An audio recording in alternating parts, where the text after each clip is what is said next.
नमस्कार मित्रों, मैं एक नई वीडियो के साथ उपस्थित हूँ और ये वीडियो जो उस विषय के ऊपर है।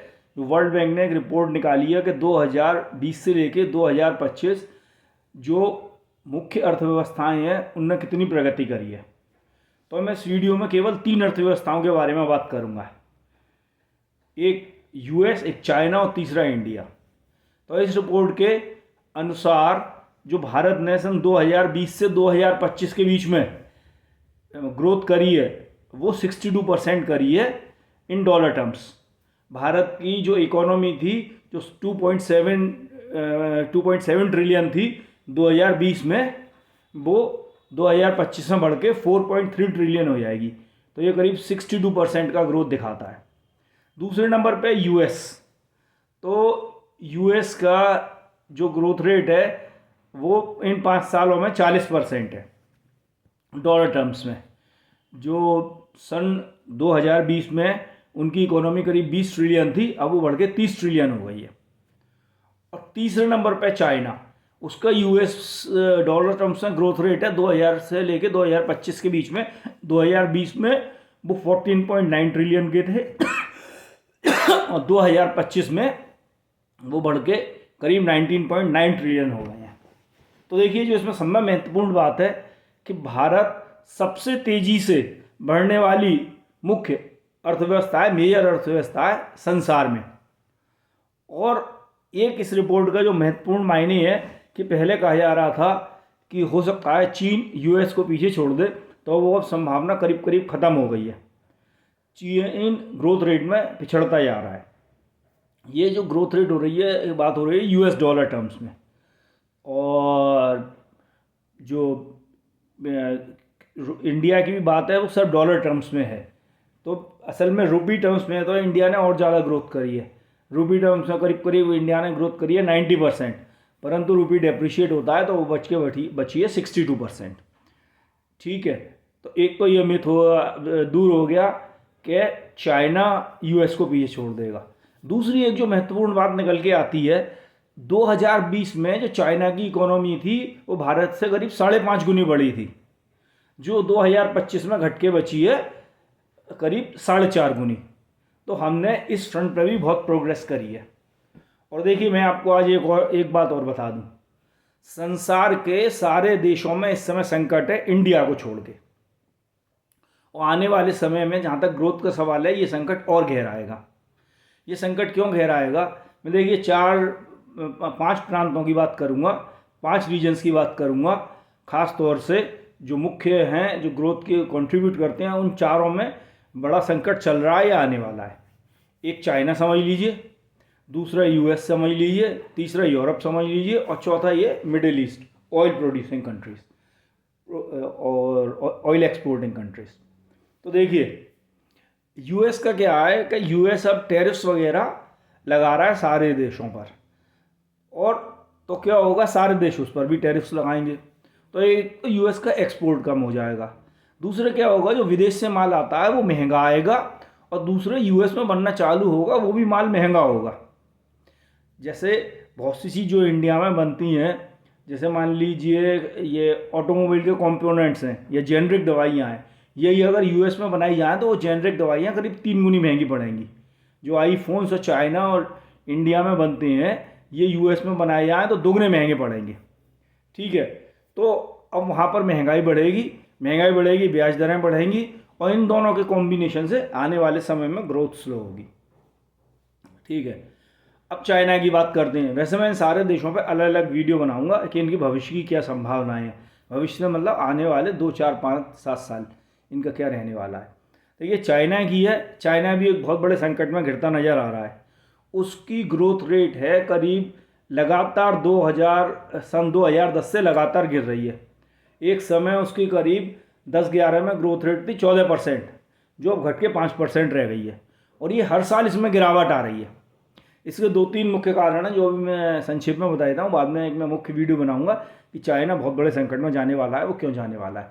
एक तो क्या है, वहाँ डेमोग्राफिक जो डिक्लाइन हो रहा है, मतलब पॉपुलेशन कम होती जा रही है। जो प्रतिवर्ष जितने लोग मरते हैं उससे कम पैदा होती है। तो ये बहुत बड़ी हानि है। जापान भी इसलिए देखिए कभी करीब 5.5 ट्रिलियन की इकोनॉमी में होता था, एक टाइम कहते थे यूएस को पीछे छोड़ देंगे, जैसे आज चाइना की कहते हैं, और वो घट घट हो गए करीब 4 ट्रिलियन पे आ गया है करीब करीब। और इस साल इंडिया हो सकता है कि जापान को पीछे छोड़ दे, और यूएस निकल गया 30 ट्रिलियन पे। एक समय ये हाल था कि जापान आ गया था करीब 5-5.5 ट्रिलियन पे, और अमेरिका था करीब 7-8 ट्रिलियन पे। इतना उन्होंने डिस्टेंस कवर कर लिया था। और इसका एक बहुत बड़ा कारण है कि जापान में भी पॉपुलेशन डिक्लाइन हो रही है। और देखिए डिक्लाइन में भी चाइना में और जापान में एक बहुत बड़ा खतरा है कि पॉपुलेशन मान लीजिए चाइना में किसी साल 10 लाख से कम हुई, तो वो 10 लाख से कम नहीं, वो ज़्यादा संकट है। बुजुर्गों की ज़्यादा तेज़ी से बढ़ रहे हैं, क्योंकि मेडिकल सुविधाएँ अच्छी हैं और नई नई खोजें हो रही हैं। तो वो क्या हुआ कि अगर 10 लाख टोटल पॉपुलेशन कम हुई तो, और 10 लाख वृद्धों की बढ़ गई पॉपुलेशन, मतलब जो वर्किंग एज में से नॉन वर्किंग एज में आ गए, तो टोटल पॉपुलेशन जो वर्किंग एज की है वो 20 लाख घट गई। इसीलिए इन दिनों चीन में शादी का बड़ा संकट आया हुआ है कि लड़कियों से शादी करने के लिए लड़के नहीं मिल रहे हैं। तो एक तो ये डेमोग्राफिक, दूसरा क्या है, चीन में खुली बाजार अर्थव्यवस्था नहीं है। वहाँ बहुत कुछ अभी भी सरकार के हुक्म से होता है। और जब ये क्या होता है, जितनी भी ये कंट्रीज़ होती हैं, जो कम्युनिस्ट कंट्रीज़ होती हैं, और गवर्नमेंट कंट्रोल्स बहुत होती हैं, तो एलोकेशन ऑफ रिसोर्सेज सही नहीं होता है। एलोकेशन ऑफ रिसोर्सेज से क्या मतलब, जैसे इंडिया में जिस चीज़ की डिमांड है वो लग गई। स्टील की डिमांड है तो स्टील फैक्ट्री लग गई, स्टील की डिमांड कम हुई तो स्टील फैक्ट्री बंद हो गई। वैसे है नहीं है, इंडिया में तो लगातार बढ़ रही है। तो क्या है कि एलोकेशन ऑफ रिसोर्सेज अच्छी तरह नहीं होता, तो अंधाधुंध वहाँ पे निर्माण कर देते हैं। अब ये समझिए चीन में ऐसा कहा जा रहा है तमाम तो घोस्ट सिटीज़ बन के खड़ी हैं जिनमें कोई रहने वाला नहीं है, केवल ग्रोथ बढ़ाने के लिए इंफ्रास्ट्रक्चर बढ़ा दिया।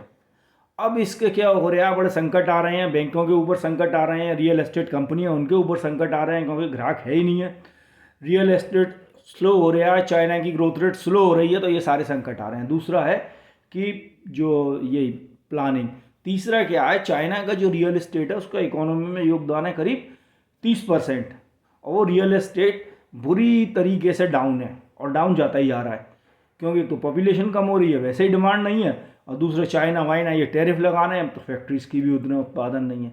वो तो गवर्नमेंट जितना सपोर्ट कर देती है, जितने मतलब शोर अप कर देती है, जितने इंसेंटिव दे देती है, उस सेक्टर में थोड़ा बहुत टेम्परेली बढ़ जाता है, बाकी ग्रोथ नीचे जा रही है।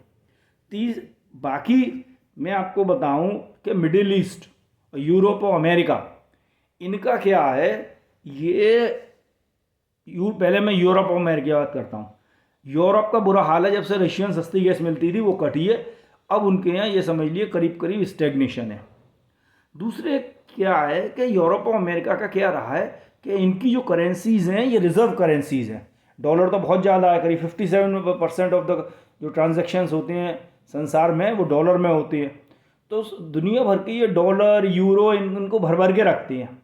तो ये लोग क्या करते हैं कि दूसरे देशों से सामान मंगाते हैं और करेंसी छाप के दे देते हैं। ऐसा नहीं है सामान के बदले सामान देते हैं, करेंसी छाप के दे देती हैं। अब आप देखिए धीरे धीरे क्या हो रहा है, डॉलर का यूरो का प्रभाव कम हो रहा है। 2010 में 70% ट्रांजैक्शन डॉलर में होते थे, जो अब 57% बचे हैं। तो वैसे ही हौले हौले डिक्लाइन हो रहा है। और जब से ये रूस का युद्ध हुआ है, रूस के $300 बिलियन यूरोप और यूएस ने फ्रीज करे हैं, तब से और देशों को भी डर लग गया है कभी ऐसा ना हो हमारे साथ ऐसा हो जाए। इसको कहते हैं वेपनाइजेशन ऑफ करेंसी, करेंसी को हथियार की तरह इस्तेमाल करना। तो अब जब इनकी करेंसी की कम होगा प्रचलन, तो देखिए इनके सामने बहुत बड़ा संकट खड़ा होगा। ऐसे ही ये ऑयल एक्सपोर्टिंग कंट्रीज़ हैं, ये क्या कर रहे हैं, इनका तमाम तेल भरा पड़ा है, तेल बेच बेच के गुजारा कर रहे हैं, दूसरे इन पर कोई साधन नहीं है। सऊदी अरेबिया का जो बजट है उसका 90% करीब तेल से पूरा होता है। इकोनॉमी है उसका आधा उत्पादन तेल से होता है।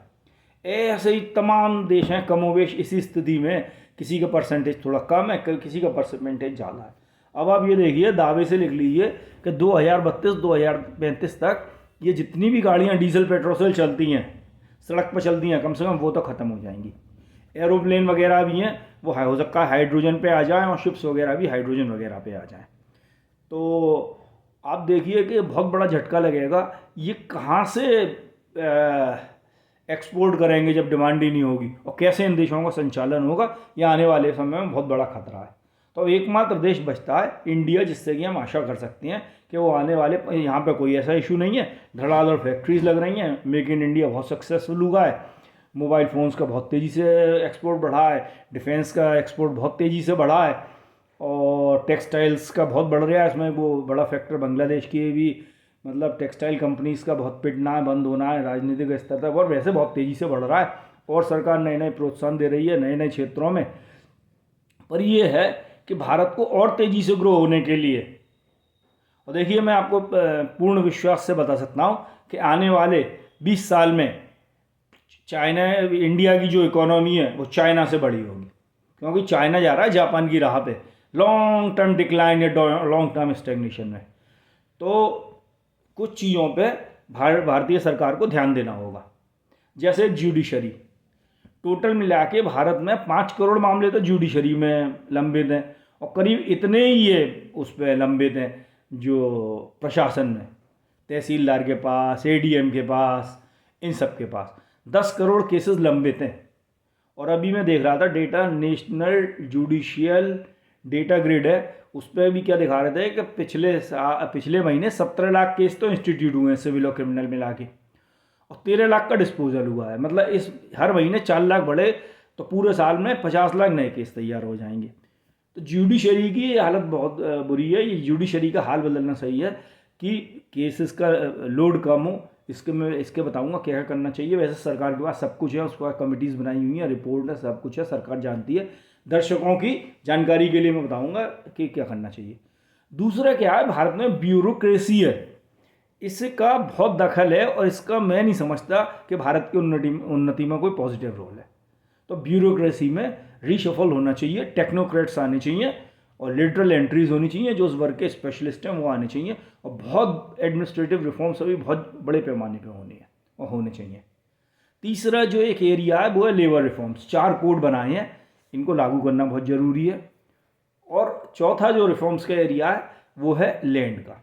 भारत में अभी भी ज़मीन अधिग्रहण में तमाम दिक्कतें आती हैं, उसका कानून सुसंगत बनाना है, सरल बनाना है, और ऐसा बनाना है कि बहुत बड़े बड़े ज़मीन के टुकड़े और जल्दी से सरकार अधिग्रहण कर सके। जैसे चाइना का जो कारण है, जो इतना सस्ता माल बनाता है, वह फैक्ट्री बहुत बड़े मतलब स्तर की हैं, बहुत बड़े स्केल की हैं। तो ये बहुत बड़े स्तर पर सामान बनता है, तो क्या होता है कि मैन्युफैक्चरिंग कॉस्ट कम हो जाती है। और इंडिया में भी ये लग सकती हैं, बाहर से कंपनी आने को इच्छुक हैं, पर हमें अपने ज़मीनों के कानून में बदलाव लाना होगा। तो ये 3-4 प्रमुख हैं बदलाव। बाकी एक प्रोसेस रिफॉर्म्स है कि मतलब जो कोई भी करने का प्रोसेस है, कंपनी खोलने का, कंपनी बंद करने का, तमाम इस तरीके के प्रोसेस, रजिस्ट्रेशन लेने का, किसी प्रोसेस रिफॉर्म्स करे जाएँ, सुगम, सुचारू और त्वरित गति से हों सारे प्रोसेसेस। ये 4-5 चीज़ें हैं, अगर भारत सरकार इन पर ध्यान देती है और ये सब होता है, तो मैं बता रहा हूँ आपको, भारत को विकसित राष्ट्र बनने से कोई नहीं रोक सकता। 2047 से जल्दी हम बन सकते हैं, 2040 तक भी बन सकती हैं। तो मेरा ये वीडियो आपको अच्छा लगा हो तो इसको लाइक करिए, शेयर करिए, सब्सक्राइब करिए, और ज़्यादा से ज़्यादा लोग देखिए और सरकार तक इस बात को पहुँचाइए। धन्यवाद, नमस्कार।